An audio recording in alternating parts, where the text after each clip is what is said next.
Radikalisme merupakan suatu paham yang menghendaki adanya perubahan atau pergantian terhadap suatu sistem di masyarakat dengan menggunakan cara-cara kekerasan. Ada anggapan di kalangan masyarakat awam bahwa radikalisme ini dilakukan oleh satu agama tertentu saja, dan anggapan tersebut tidak salah, karena kenyataannya demikian. Aksi kekerasan yang terjadi selama ini mayoritas dilakukan oleh kelompok orang yang mengatasnamakan agama dengan menyalahartikan sejumlah pengertian kebaikan untuk dijadikan dalil untuk melakukan tindakan kekerasan atas nama jihad. Semua aksi kekerasan yang diatasnamakan agama sangat tidak dibenarkan, baik menurut hukum, agama, dan negara. Dalam hal ini tentunya bukan hanya kalangan pemerintah saja yang harus mengambil bagian untuk mencegah dan mengatasinya. Namun seluruh rakyat harus juga ikut terlibat dalam usaha tersebut, terutama para kaum pemuda-pemudi.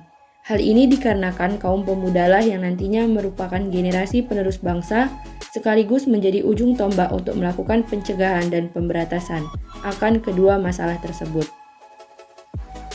Berikut beberapa cara yang dapat digunakan untuk mencegah radikalisme dan terorisme agar tidak semakin meluas, terutama di Indonesia. Yang pertama, memperkenalkan ilmu pengetahuan dengan baik dan benar. Pengenalan tentang ilmu pengetahuan ini harusnya sangat ditekankan kepada siapapun, terutama kepada para generasi muda.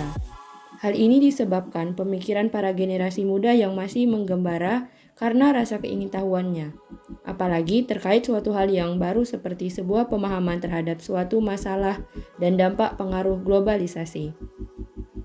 Dalam hal ini, memperkenalkan ilmu pengetahuan bukan hanya sebatas ilmu umum saja, tetapi juga ilmu agama yang merupakan pondasi penting terkait perilaku, sikap, dan juga keyakinan kepada Tuhan. Kedua ilmu ini harus diperkenalkan secara baik dan benar, dalam artian haruslah seimbang antara ilmu umum dan ilmu agama. Yang kedua, memahami ilmu pengetahuan dengan baik dan benar. Tentunya tidak hanya sebatas mengenal, ilmu pengetahuan yang baik dan benar juga perlu kita pahami. Sehingga apabila kita sudah memahaminya, maka kita tidak akan mudah goyah dan terpengaruh terhadap pemahaman radikalisme sekaligus tindakan terorisme, dan tidak menjadi penyebab lunturnya Bhinneka Tunggal Ika sebagai semboyan bangsa Indonesia. Yang ketiga, meminimalisir kesenjangan sosial. Kesenjangan sosial yang terjadi juga dapat memicu munculnya pemahaman radikalisme dan tindakan terorisme. Apabila tingkat pemahaman radikalisme dan tindakan terorisme tidak ingin terjadi pada suatu negara, termasuk Indonesia, maka kesenjangan antar pemerintah dan rakyat haruslah diminimalisir. Caranya ialah pemerintah harus mampu merangkul pihak media yang menjadi perantaranya dengan rakyat sekaligus melakukan aksi nyata secara langsung kepada rakyat.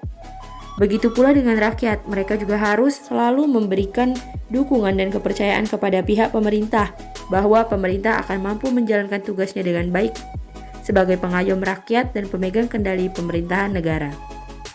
Selain itu, kita juga dapat menjaga persatuan dan kesatuan, mendukung aksi perdamaian, berperan aktif dalam melaporkan radikalisme dan terorisme, meningkatkan pemahaman akan hidup kebersamaan, menyaring informasi yang didapatkan, dan ikut aktif mensosialisasikan radikalisme dan terorisme.